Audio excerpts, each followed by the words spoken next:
As media students, you know that editorial content, and all content for that matter, is increasingly being distributed via the internet, as opposed to being published via print or broadcast.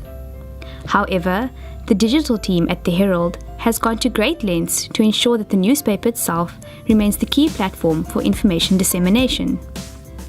Social media platforms such as Facebook, Twitter, and Instagram allow us to offer our readers the space to discuss our content and comment on individual articles. My name is Dorette. I'm the digital editor for the Herald. I work on the back end of all the various sites and social media sites to get news to the reader and user as it happens.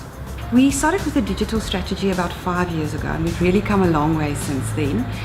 5 years ago, we were at about 30,000 unique browsers on the website. Currently, in the past month, we were at 600,000 unique browsers. Facebook went from 6,000 to 200,000.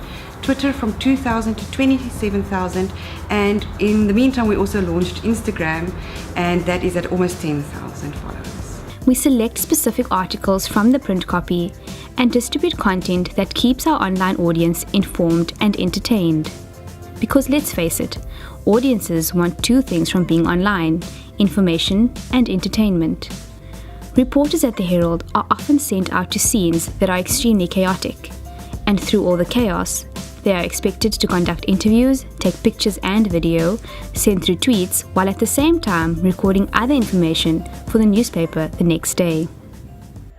It's very difficult, when a story breaks pretty early in the morning, particularly a political story. But one thing that we have to do always, and we insist on, is to ensure that the information we have is correct.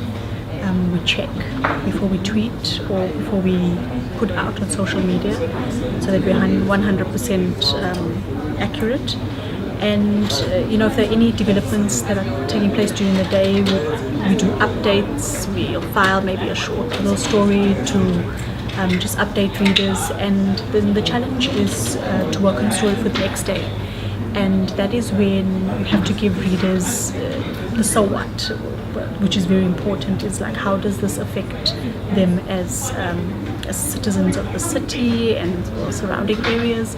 Social media is important because I think what a lot of politicians are doing at the moment is using that platform to communicate with residents, with citizens of the country. And so that is sometimes where the first point of call would be to get information.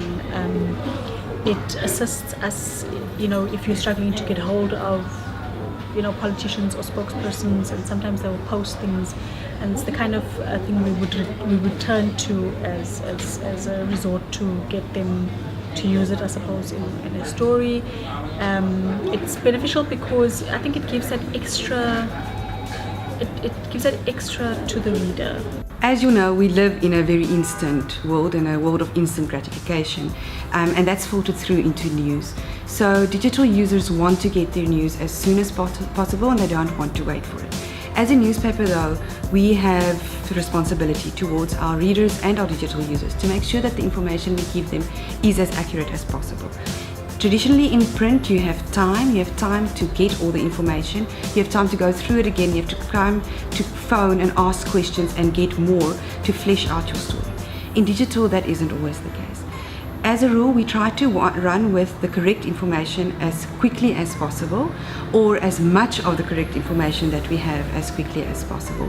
It is quite challenging, and often that does mean that we get information out in bits and pieces and add to the story as we go along, instead of holding back an entire story for hours on end while the digital user is waiting for their information. There's a fine line that we're trying to balance between digital and print, and between how we populate all these different platforms and pages with information as correctly as possible.